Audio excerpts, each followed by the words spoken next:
Le soir, avec 2 amis, on décide de manger McDo. Là, je leur ai dit, moi les filles, là, je me fais un McDo de tous ces morts. Mon estomac va lâcher, mais je me fais un McDo de malade. Et genre, on commande sur Uber Eats, flemme d'aller chercher. Et là, le mec, le livreur, il arrive avec 2 poches. Et genre, il y a une poche, la trappe dessous, elle était trempée. Et là, il me dit, oh, désolé, il commence à partir. Je dis, non, non.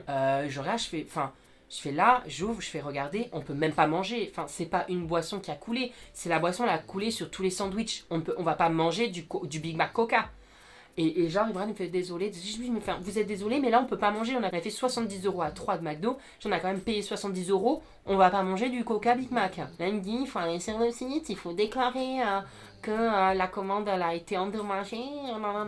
Bref, il m'explique ça. En plus, il parlait dans un langage, je comprenais pas ce qu'il disait. Donc là, je fais d'accord. On rentre et tout. Et en plus, on s'est rendu compte, en ouvrant, qu'en fait, c'était même pas notre commande. Il y avait qu'un seul il y avait un Big Mac, des glaces. Non, un Big Mac et des boissons. En fait, moi, je me suis focalisée sur le fait que tout était trempé. Je me suis même pas rendu compte que c'était pas notre commande. Il y avait rien à nous. Il y avait un Big Mac Coca. Un Big Mac baignant dans du Coca. Donc il a fallu, résultat, aller au drive. Et on a été remboursé. Alléluia, on a été remboursé par Uber Eats. Mais ça arrive souvent, ces couilles. Enfin merde quoi, enfin t'es tout content, t'attends que ça. J'étais fatiguée de ma journée. Enfin voilà, j'espère que cette vidéo, elle vous aura plu.